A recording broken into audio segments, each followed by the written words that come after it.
Benvenuti a questo nuovo video. Oggi vi parlerò del PLC Siemens S7 1200 e del touch panel HMI KTP 700.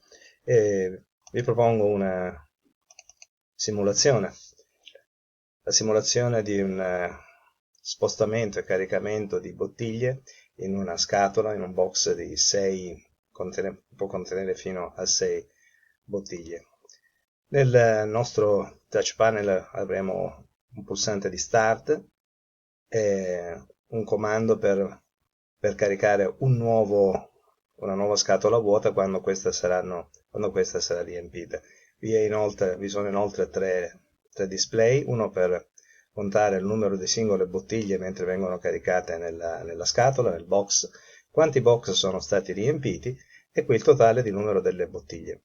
Quando si arriverà a riempire, quando saranno riempite tre scatole, apparirà questa scritta dicendo che le 3 scatole adesso sono pronte per essere trasportate, spedite, quello che vogliamo. Alla fine, per riniziare un nuovo ciclo, bisogna resettare tutto.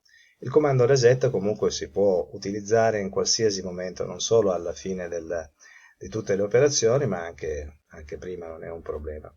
Per quanto riguarda altre cose, ad esempio, per iniziare bisogna premere lo start conveyor, cioè lo start che fa partire il nostro trasportatore.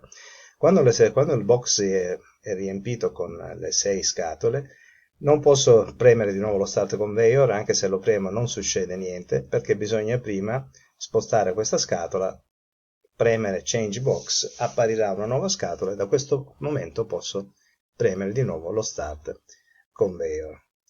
Bene, vediamo adesso come realizzare questo, come è stato realizzato con nel mio programma. Le variabili ovviamente che ho utilizzato sono già state digitate, sono già state scritte. Questi sono i vari segmenti che sono serviti per realizzare il programma. Ma essendo una simulazione non sto a spiegare perché come è stata fatta la programmazione, ma è semplicemente dimostrativa. Vediamo il nostro, eccolo qua, questa è il nostro simulazione del nostro touch panel, perché stiamo lavorando tutto con simulazione, con simulatori e non ovviamente con un PLC reale, con un touch panel reale. Adesso ovviamente non c'è nessuna bottiglia, questo è il primo box e il totale delle bottiglie attualmente è 0. Vado a premere il mio start e vediamo che la nostra bottiglia avanza fino a quando arriverà a fine nastro e apparirà all'interno del box. Vedete? Una bottiglia nel box, una bottiglia totale. Mi fa notare che il motore è acceso.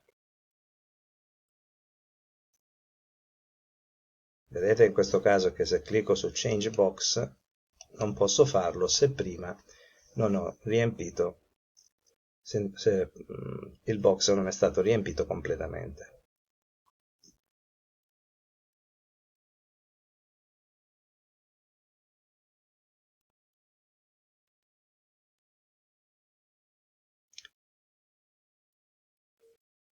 Siamo a 5, aspettiamo che sia caricata anche la sesta bottiglia. Ecco, se adesso vado a premere di nuovo Start, non succede niente perché devo prima da programma cambiare il box. Adesso mi dice che siamo pronti con il secondo box. Il numero di bottiglie presenti nel box 0, numero di bottiglie totale già raccolte 6. Vado di nuovo a premere lo start e tutto questo si ripete esattamente come per la prima scatola. Aspettiamo con calma che si riempie la nostra scatola. Vi state chiedendo perché non l'ho fatta con 2, che sarebbe stato molto più semplice? Sì, si poteva fare anche con 1, ma comunque per avere un po' di maggiore visibilità. Ecco, ho messo le bottiglie del latte così non facciamo inciampare quelli che magari non sono astemi e non bevono alcol. Quindi trasportiamo latte o, se vi piace, qualche cosa che sia bianco dentro. Vi assicuro che non cade mai la bottiglia del nostro trasportatore. È molto interessante la parte della programmazione con il TIA Portal per quanto riguarda. Devo ovviamente ricambiare il box e far ripartire il mio nastro trasportatore. Mi state chiedendo perché tutte le etichette sono in inglese? Perché spero che questo video sia visto anche da persone al di fuori dell'Italia.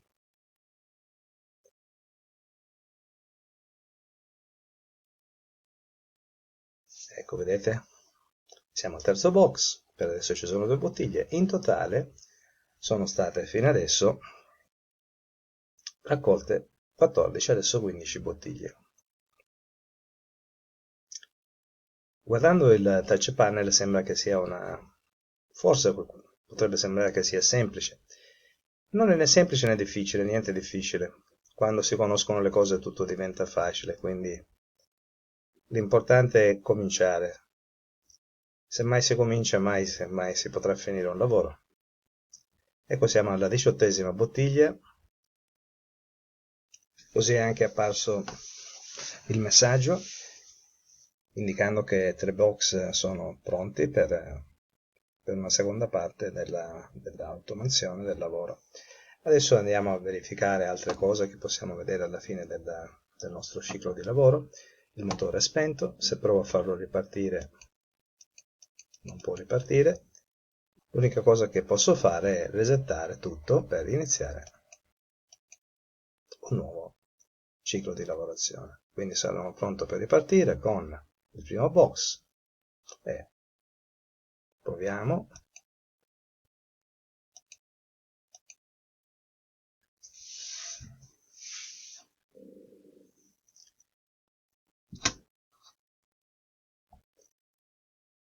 Bene, grazie per la visione di questo video, per aver visto questa simulazione, cosa si può fare con il PLC Siemens insieme al pannello del CMI. Vi invito a seguirmi nel mio canale, dove troverete altro materiale relativo alla programmazione del PLC ed anche altre cose. Se vi è piaciuto il video, vi ricordo di mettere un like. Grazie.